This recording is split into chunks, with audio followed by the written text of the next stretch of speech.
Hello students, welcome back. Let's go ahead. We were discussing about gel electrophoresis. हमने बोला कि जब यहाँ पर जब DNA fragments कट करेंगे, so we need to separate them. Okay. तो अब क्या हमने बोला कि उसके लिए जेल इलेक्ट्रोफोरेसिस यूज़ किया जाता है. जेल इलेक्ट्रोफोरेसिस क्या होता है? DNA स्ट्रैंड को कट करते हैं तो फ्रैगमेंट्स जो होता है वो अलग अलग साइज़ के फ्रैगमेंट्स जनरेट होंगे, तो उनको सेपरेट करना होगा ताकि जो डिज़ायर्ड फ्रैगमेंट है उसको हम ले सकें. तो उसके लिए इलेक्ट्रोफोरेसिस यूज़ किया जाता है. ये साइज के हिसाब से सेपरेट हो जाता है. कैसे इसका प्रिंसिपल होता है? Let me show you a picture. See this is what it is.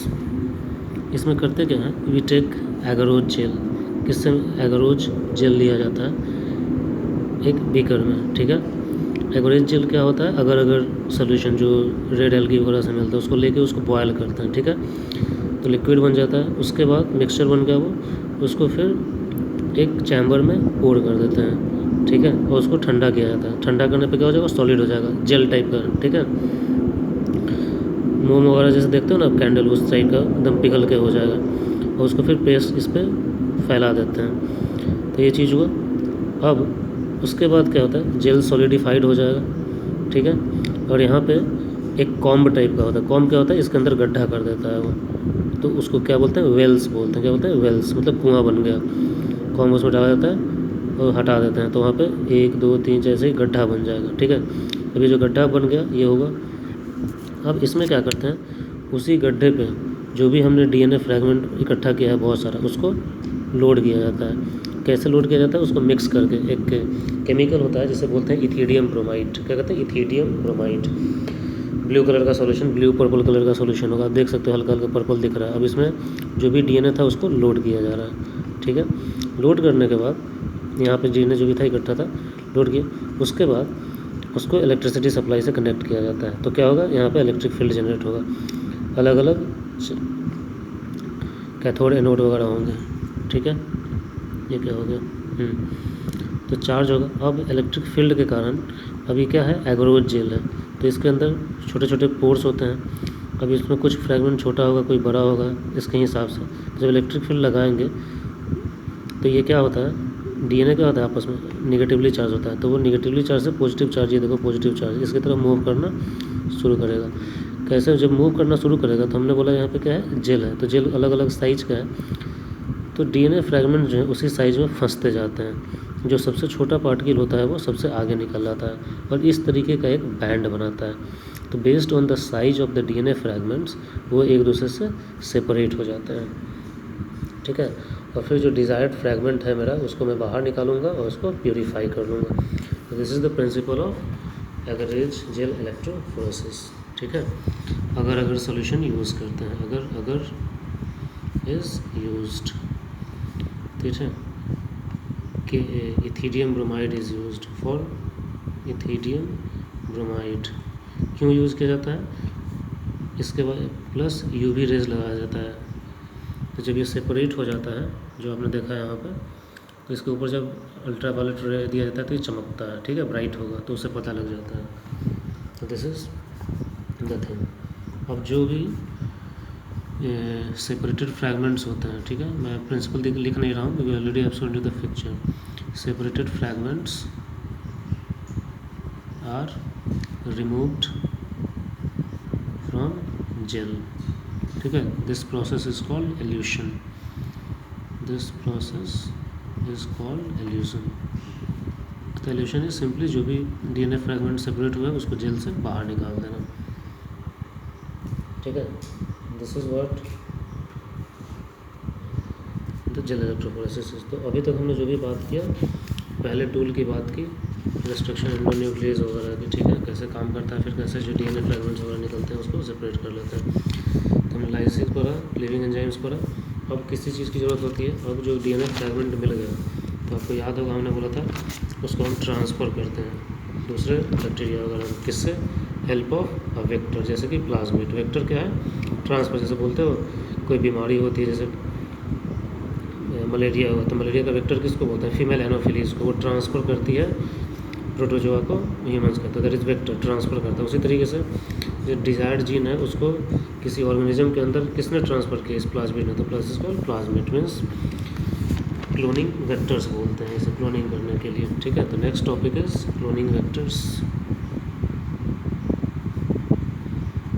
इनको क्या बोलते हैं, करियर ऑफ डीएनए बोलते हैं, कैरी करते हैं, या व्हीकल डीएनए बोलते हैं, व्हीकल है। बहुत सारे वेक्टर्स क्या होते हैं, molecules which carry foreign DNA और ट्रांसजीन इनटू होस्ट, ठीक है। मॉलिक्यूल्स विच कैरी ट्रांसजीन या फॉरेन डीएनए, जिसका DNA into host for expression, carry करते हैं। अब इसके बहुत सारे एग्जाम्पल, जैसे कि एक तो हमने पढ़ लिया प्लाज्मिड सबसे ज़्यादा यूज़ होता है, ठीक है। फिर बैक्टीरियोफेज होते हैं, वो वायरसेस जो बैक्टीरिया को किल करते हैं, तो उसको इनएक्टिवेट करके यूज़ किया जाता है, ठीक है। उसी तरीके से एक होता है YAC, ईस्ट आर्टिफिशियल क्रोमोजोम,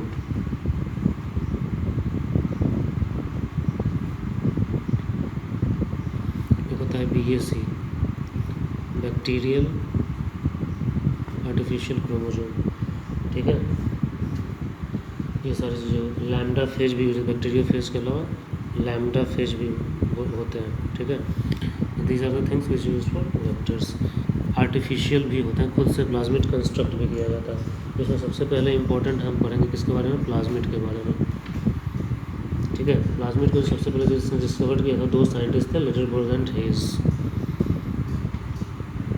ये हम ज़्यादा नहीं पढ़ेंगे, पहले मुझे पता है, डिस्कवर्ड बाय लिटलबर्ग एंड हेज। ये होते क्या है, extra chromosomal DNA segment in bacteria, chromosomal DNA segments in bacteria. इनके पास कुछ रेजिस्टेंस के लिए जीन्स होता है, मतलब जो बैक्टीरिया के अंदर होता है, लेकिन इनको हम यूज कर सकते हैं प्लाज्मिड की तरह। Have genes for antibiotic resistance, इसी से कुछ कुछ बैक्टीरिया जो होते हैं अपने आप को प्रोटेक्ट करते हैं, क्योंकि इसी प्लाज्मिड के अंदर उनके पास रेजिस्टेंस के जीन्स मौजूद होते हैं। तो ये उनके फीचर्स होते हैं। आई विल टॉक अबाउट एक आर्टिफिशियल प्लाज्मिड, नेचुरल नहीं, उसको क्रिएट किया गया artificial plasmid, PBr322 is most popular. अब देखो, मैं इसके थ्रू आपको फीचर्स समझाऊंगा, ये क्लोनिंग वेक्टर के कुछ फीचर्स क्या होने चाहिए, ठीक है। इसी के थ्रू समझाऊंगा, ये इंपॉर्टेंट आपको पढ़ना है, तो इसी के थ्रू समझते हैं। अब देखो, इससे पहले इसका नाम को समझते हैं, ये चीज़ है क्या, PBr। P का मतलब होता है प्लाज्मिड, क्या, प्लाज्मिड, P से मतलब हुआ। Br होता है दो साइंटिस्ट का इनिशियल लेटर जिन्होंने इसको डिस्कवर्ड किया था, ठीक है, बोलिवर एंड रॉड्रिगेज डिस्कवरर हैं इसको उन्होंने क्रिएट किया था, और नाम है 322। ये बस एक ऐसे ही नाम दिया गया है, ठीक है। तो जब उन्होंने इसको बनाया था, तो इसके अलावा उन्होंने और भी दूसरी चीज़ें बनाई थी, तो ये 322 इज जस्ट डिफ्रेंशिएशन के लिए नंबर दिया हुआ है, ठीक है। Number used to differentiate it from other plasmid, differentiate it from other plasmids, और कुछ नहीं है ये। मान लो एक PBr 325 होता है, 327 होता है, तो सबको एक नाम दिया गया।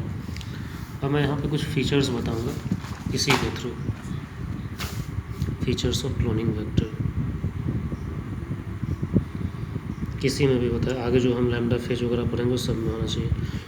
मैं PBr 322 को बनाने की कोशिश करता हूँ, या फिर इसका एक मैं इमेज आपको दिखाता हूँ। चलो मैं बना ही देता हूँ, बेटर रहेगा। प्लाज्मिड होता है इस तरीके से, ठीक है, गोला एक बना दो।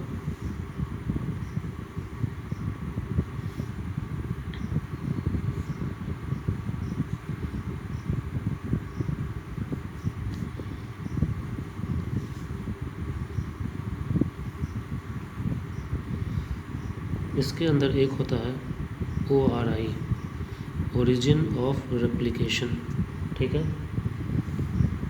उसके बाद यहाँ पे आओ, ठीक है, एक होता है ROP, क्या होता है ROP, इन सब मैं बताऊंगा ये सब होते क्या हैं। एक साइट होता है जिसको एक S restriction engineers PBU2 I suppose, हाँ 2 ही होता है, वो पहचानता है इसको कट कर सकता है सेगमेंट में, ठीक है। इसके पास एक और सेगमेंट होता है, ये वाला सेगमेंट, ठीक है, इसको बोलते हैं SAL1, इसको SAL1 नाम का रेस्ट्रिक्शन इंडोन्यूक्लियस पहचान सकता है। इसमें कुछ और भी चीज़ें होती है, इसको BAM-H1 भी पहचान सकता है, जो हम रेस्ट्रिक्शन इंडोन्यूक्लियस पढ़े थे, ठीक है। इसमें टेट्रासाइक्लिन रेजिस्टेंस के लिए जीन भी होता है, जीन फॉर टेट्रासाइक्लिन रेजिस्टेंस, ये सब सिलेक्टेबल मार्कर होते हैं, मैं बताऊँगा। रेजिस्टेंस, इसको जनरली टेट्रासाइक्लिन रेजिस्टेंस इस तरीके से रिप्रेजेंट किया जाता है बुक्स वगैरह में, द इम्पोर्टेंट सिंबल है, ध्यान रखना। देन इसके बाद एक दूसरा होता है, ठीक है, इसमें बहुत सारे क्लीविंग साइट्स होते हैं। इसमें हिंट 3 के लिए भी होता है, ये सब रेस्ट्रिक्शन इंडोन्यूक्लियस। हिंट 3 होता है, क्ले 1 के लिए भी होता है, CLA1, इको R1 के लिए भी होता है, जो हमने सबसे पहले एग्जांपल पढ़ा था इको R1, उसके लिए भी होता है, ठीक है। और ये एक बड़ा सेगमेंट है, इसमें एक चीज़ और होती है, ठीक है। ये अब इसमें भी बहुत सारे रेस्ट्रिक्शन इंडोन्यूक्लियस पहचानते हैं, जैसे कि PVU1 होता है, PST1 होता है। मान लो यहाँ पे इसमें एम्पिसिलिन रेजिस्टेंस के लिए जीन भी होता है,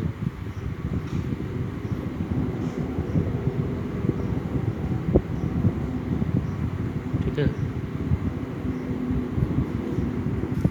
तो सपोज करो कि एक क्लोनिंग, कुछ अलग अलग कलर दिखा देता हूँ, मान लो, ठीक है।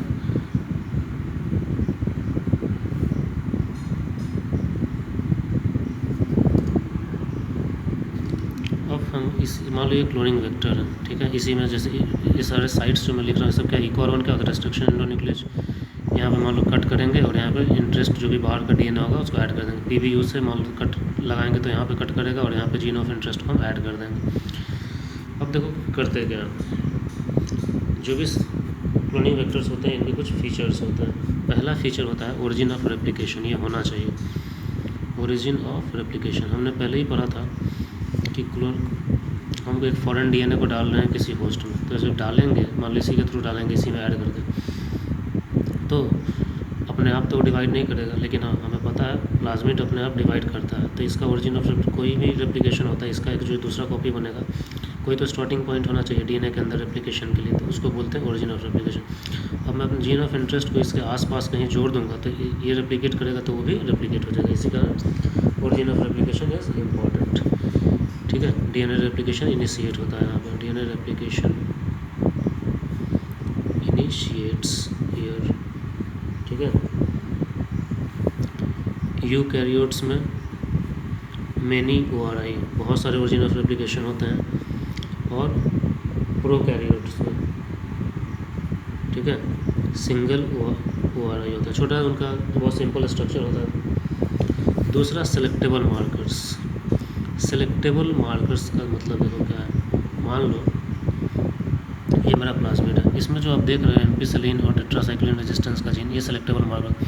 मान लो ये प्लाज्मिड को लेके मैंने 10 बैक्टीरिया में डाल दिया, ठीक है। अब 10 बैक्टीरिया में डालने के बाद मुझे पता लगाना हो कि इसमें मान लो मैंने यहाँ पे एक जीन ऐड किया, तो उस बैक्टीरिया में उसका एक्सप्रेशन हो रहा है या नहीं हो रहा है, तो कुछ तो पहचान होनी चाहिए ना, तो उसी के लिए इन मार्कर्स को यूज़ किया जाता है, ठीक है। मान लो मैंने ये प्लाज्मिड 10 बैक्टीरिया में डाल दिया और वो डिवाइड कर करके मल्टीप्लाई कर रहे हैं, ठीक है। उन सारे कॉलोनीज़ में किसने इस चीज़ को अपने अंदर समा लिया है, ठीक है, पूरे अंदर उसके अंदर इंटीग्रेट हो गया है, एकदम उसके में समा चुका है, ये कैसे मुझे पता लगेगा। मैं क्या करूँगा, मुझे पता है इस प्लाज्मिड के अंदर क्या दिया है मैंने, जीन तो मेरा है, साथ साथ मैंने एम्पिसिलिन और टेट्रासाइक्लिन रेजिस्टेंस का मार्कर दिया है। मतलब कि अगर मैं इन ऐसा बैक्टीरिया जिसके अंदर ये प्लाज्मिड होगा, उसको जब मैं टेट्रासाइक्लिन या एम्पिसिलिन रेजिस्टेंस में दूंगा तो वो मरेगा नहीं, क्यों, क्योंकि उसके अंदर जीन है क्या, रेजिस्टेंस वाला। तो इससे मुझे पता लग जाएगा कि हाँ ये वाला मेरा बैक्टीरिया है, उसके अंदर मेरा जीन ऑफ इंटरेस्ट जा चुका है, तो दैट इज़ नाम सेलेक्टेबल मार्कर। ठीक है। They help in selecting host with help in selecting hosts which have been transformed by vector which have been transformed by vectors, मतलब उसके अंदर मेरा जीन ऑफ इंटरेस्ट जा चुका है, क्योंकि जीन जो एक्सप्रेस कर रहा है जरूरी नहीं है उसी से मुझे पहचाना है, मैंने ये दे दिया है। मेरा जीन ऑफ इंटरेस्ट मान लो यहाँ पे है, लेकिन उसमें एम्पिसिलिन के लिए रेजिस्टेंस है और टेट्रासाइक्लिन के लिए रेजिस्टेंस है, तो मैं इससे पता लगा सकता हूँ कि मेरा कौन सा ट्रांसफॉर्म हो चुका है, कौन नहीं हो चुका है। Thus we can select transformants and reject non transformants जिसमें अंदर एक्सप्रेस नहीं हो रहा है। एम्पिसिलिन रेजिस्टेंस और टेट्रासाइक्लिन रेजिस्टेंस रेक्टेबल मार्कर्स होते हैं, वही जो ऊपर आप देख रहे हैं एग्जांपल, एम्पिसिलिन रेजिस्टेंस का जीन और टेट्रासाइक्लिन टेट्रा रेजिस्टेंस का जीन, स्मॉल और कैपिटल जैसे ये सब हेल्प करता है इस पहचानने में। तीसरा क्लोनिंग साइट्स उसके अंदर होना चाहिए।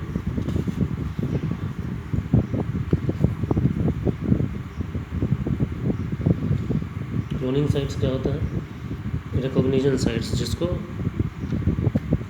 रेस्ट्रिक्शन एंडोन्यूक्लियस पहचान सकता है, कट कर सकता है और डीएनए को ऐड कर सकता है, तो ये सब क्या है? क्लोनिंग साइट्स है। इको आर1 जैसे इतने सारे, इस PBR322 को जो बनाया गया है, ये एग्जांपल है किसका? PBR322 का। इसके अंदर इतने सारे रेस्ट्रिक्शन एंडोन्यूक्लियस के साइट्स हैं, तो किसी भी रेस्ट्रिक्शन एंडोन मान लो बामेचोन से कट करूँगा तो यहाँ पे कट कर देगा, एक यहाँ और यहाँ, और मैं अपने जीन ऑफ इंटरेस्ट को इसके बीच में ऐड कर दूँगा, तो that is called cloning sites जहाँ पे, ठीक है। एग्जांपल दिया मैंने, PBR322 has multiple cloning sites, multiple cloning sites. Example में जैसे इको R1 के लिए है, बाम H1 के लिए है, बाकी फिगर में आप देख सकते हो, ठीक है। तो इसमें क्या होता है?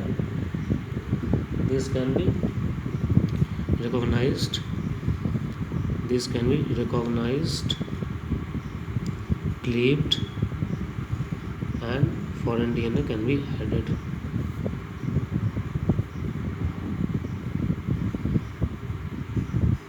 ठीक है।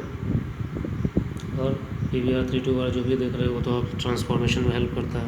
अब यहाँ पे आपको कुछ चीज़ें इंपॉर्टेंट समझनी है। जैसे देखो एम्पिसिलिन रेजिस्टेंस जीन है, ये PBU और PST1 को पहचानता है। मान लो हम यहाँ पे जीन ऐड करेंगे तो क्या हो जाएगा? एम्पिसिलिन वाला जीन जो है वो क्या हो जाएगा? इनएक्टिव हो जाएगा और ये वाला एक्टिव रहेगा। मतलब जिसमें ये एक्सप्रेस होगा वो एम्पिसिलिन से रेजिस्टेंस तो नहीं शो करेगा, लेकिन किससे रेजिस्टेंस शो करेगा? टेट्रासाइक्लिन से। ये फ़ायदा होता है, ठीक है। एग्जाम्पल के लिए मैं बता दे रहा हूँ, if foreign DNA is added at PBU1 and PST1 sites, then यहाँ पे मैं ऐड करूँगा तो एम्पिसिलिन वाला रेजिस्टेंस जीन भी यहीं पे है, तो चूँकि मैं इसको कट कर दूँगा, अपना जीन ऐड कर दूँगा, तो ये क्या हो जाएगा? इनएक्टिव हो जाएगा एम्पिसिलिन, लेकिन ये एक्टिव है। मतलब ये जिसमें एक्सप्रेस होगा, एम्पिसिलिन में तो सर्वाइव नहीं करेगा क्योंकि ये इनएक्टिव हो गया, लेकिन टेट्रासाइक्लिन में सर्वाइव कर जाएगा। तो उससे मुझे पता लग जाएगा कि हाँ ये यहाँ पे मेरा जीन एडेड है, ठीक है। थोड़ा ampicillin resistance becomes inactive, thus bacteria